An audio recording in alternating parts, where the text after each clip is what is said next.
What's the miracle that you want to see in your life this year? What's the desire of your heart? What's your desire for change that you'd really like to see? Now, I don't care if that's big or small, but what's the miracle you're looking for? The big thing you want to have happen in your life, the little thing you want to change that would really make a big difference, whatever it may be.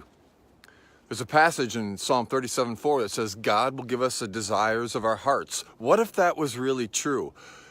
The first part of that verse, delight yourself in the Lord and he'll give you the desires of your heart. What if that was true? As we delight in God, as we seek God first, as we know we're loved by God, and these desires well up in our lives, what if those desires were actually the desires that God has placed within us? That it is God within us that's longing for change and for miracle in our lives. Well, I love new beginnings. I love the new year. I love thinking through change and how I can make things different or how things can be better. So just a few thoughts on that as we come into the new year. What if it was really true that Jesus says, you're going to do greater miracles than I've done? What if it was really true, that verse in Ephesians 3 that says God will do more than we can ask or imagine by his power at work within us? What if that was true? But I think we often, or I'll just speak for myself, wondering if you can identify, we often live as functional atheists.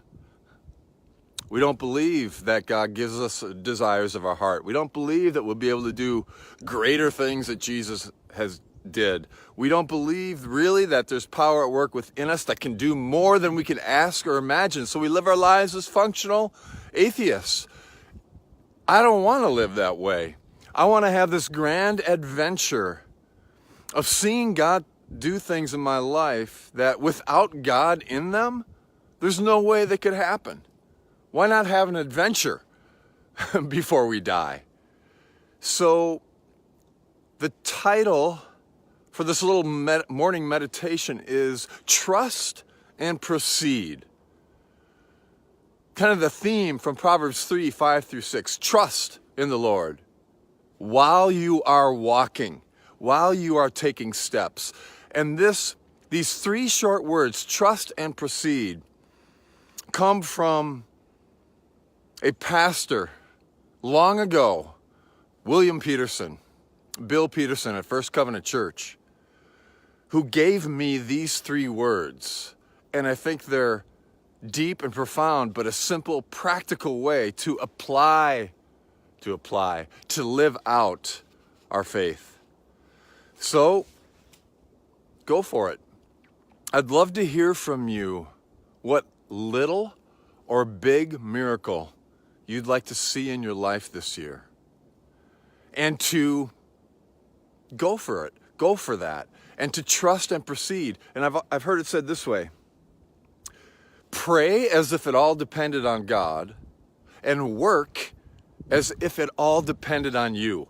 So this journey in our Christian lives is about cooperation with God. It's about commingling with God. It's about trusting God completely, but it's also taking the steps.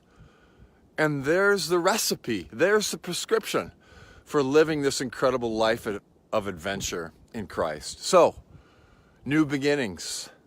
Dream. Get in touch with the desires of your heart. Let me know what your desire is for a miracle. Let me know in the notes or in the comments, but I'd love to hear. Trust and proceed. And here's to you on that journey, on that adventure. So, until next time, may you live all the days of your life.